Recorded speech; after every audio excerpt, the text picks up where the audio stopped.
It's Not Me Is My Basement was... What? Sit down and pay attention, because I'm about to tell you a not exactly concrete explanation of that ending. Before we get started, please go play It's Not Me, It's My Basement. It is an amazing game with a great story, and if you don't want to play it, then I have an entire gameplay of it on my channel for you to watch. Also, subscribe while you're here. It'll make me very happy. But now, let's get into why you came here.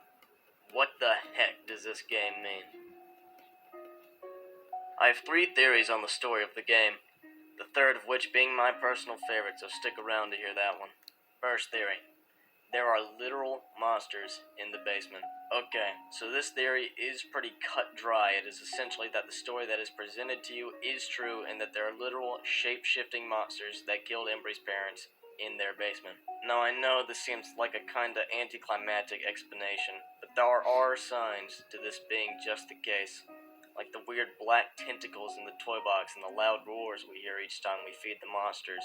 And with them being shapeshifters, it makes the scene with the doppelganger Embry make sense, as the monster just transformed to look like the Embry to trick them.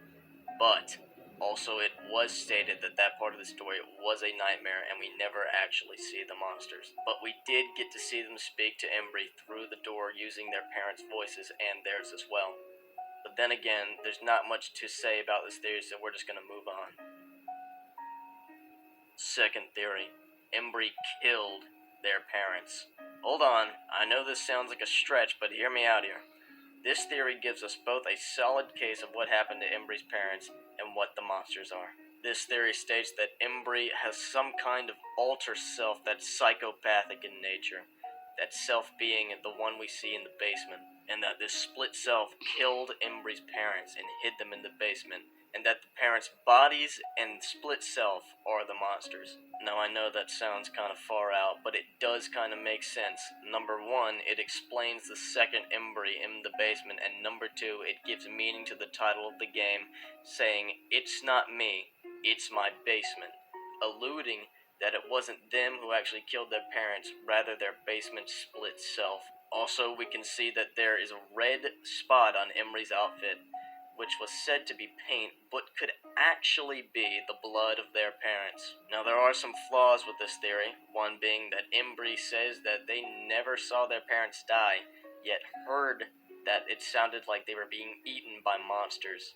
Now, I'm not sure if this other self would be like a switch, and once flicked, they have complete control over the body, and the other part lays dormant not knowing what's happening outside, and that when the other self killed Embry's parents, this is what happened.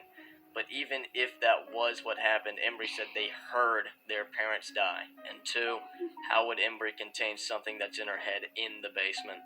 Well, maybe only that part of them awakens when they see their parents, and since they are in the basement, there was no need for the other self to show. But this theory also brings up the question, why feed the monsters? Well, maybe Embry feels as though they need to feed themselves to keep their bloodlust satiated, but I'm not really sure.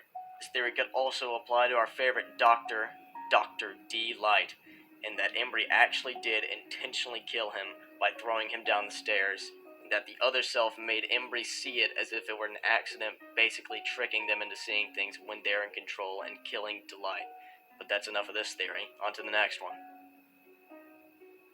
Third theory. Embry is traumatized. This theory says that Embry did not kill their parents, but rather feels responsible for it and punishes themselves with feeding the basement. Embry's parents died possibly by falling down the basement stairs, and Embry overheard them falling and compared it to the sounds of a monster.